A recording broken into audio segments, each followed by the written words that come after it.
CollectAWrestlePalooza. CollectAWrestlePalooza. Hello, wrestling fans and sports card collectors. It's Tom here from CollectAWrestlePalooza. Today I am doing another top 5 video. Today we are featuring WWF Hasbro action figures.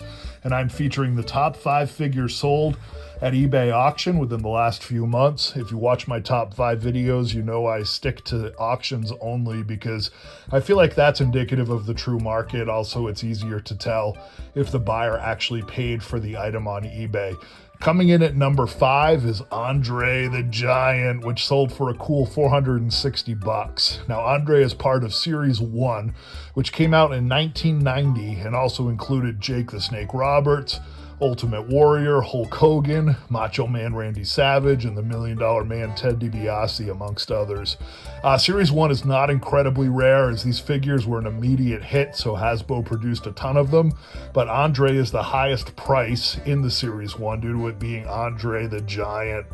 His figure is molded slightly larger than the others. He has his trademark glare, and I still think most Andre the Giant memorabilia is actually undervalued. He's a Mount Rushmore type superstar, and there will never be another Andre the Giant. He's once in a lifetime, and arguably he put Hulk Hogan and Hulkmania over the top at WrestleMania 3, so we'll always be remembered for that.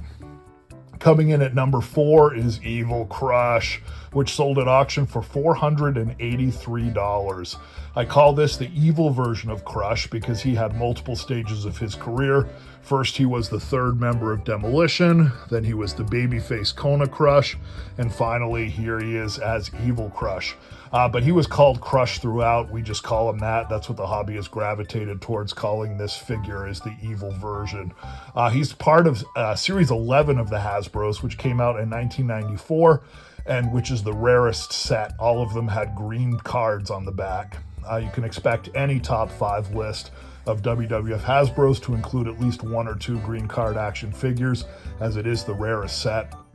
Series 11 also featured White Tights Yokozuna, Adam Bomb, Ludwig Borga, Billy and Bart, the Smoking Guns, and perhaps the rarest figure of the whole line, which is the 1-2-3 Kid. And coming in at number 3 is that 1-2-3 Kid figure from the Series 11 Hasbro Green Card line. This one sold for $1,025. As I said, this is arguably the most sought after of the entire WWF Hasbro action figure line due to its rarity. And it also has an interesting story. Look at the picture of Sean Waltman and notice what's missing. His eyebrows.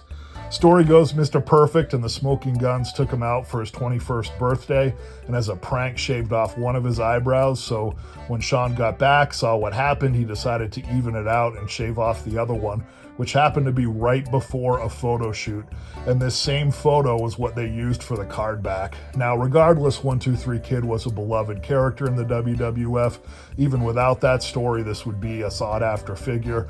He famously pinned Razor Ramon on Monday Night Raw, and his name changed pretty quickly after being called the 1-2-3 Kid. So any collectible that calls him 1-2-3 Kid is definitely a keeper. Also notice on this one, the head is not discolored. A lot of times, due to the age, maybe because of the plastic they used, the head becomes lighter than the body of the action figure, but this one's in really good shape. Coming in at number 2 is the Hulk Hogan Mailaway, which sold for $1,300. And if you want to get this figure, you want to find it bagged if you can. Hasbro actually offered 3 Mailaways, the Hulk Hogan, Bret Hart, and The Undertaker. The Undertaker Mailaway is the rarest, but the Hogan's is probably the most iconic. It's the only Hasbro that shows Hogan all in red. He's got his red tank top there, and it's rare in its own right, especially bagged. Of note, Hogan wore that same attire when he pinned Yokozuna at WrestleMania 9. I'm not sure how one originally obtained the Mailaways. Some sources say there was an application or some sort of redemption form in WWF Magazine. If you do know the story, please leave a comment. They only made a few thousand of each Mailaway, so finding one bagged is going to run you at least 4 figures. And coming in at number 1 is the ultra rare Dusty Rhodes Mint on Card SummerSlam action figure. This was released in 1991 as part of Series 2. He was released actually from the WWF shortly thereafter, so they pulled the figure from the shelf, which is why it's rare. Some sources think this action figure is even rarer than the Green Card 123 Kid. It came in 2 US versions, one with a SummerSlam advertisement in the corner, as this one has, and one without, with just the plain blue card back. And I'm not sure which one is rarer. If you do know, please leave a comment, but I've heard that the SummerSlam version is the most scarce. Now, I own a loose Dusty Rhodes. It's tough to find, even those, at an affordable price. Finding one mint on card that you can afford is a dream. It will always run you 4 figures, depending, of course, on the condition. This one looks very clean and sold for $1,330. And that does it for this week. Thank you for watching CollectAWrestlePalooza as always. Happy hunting and have a great week.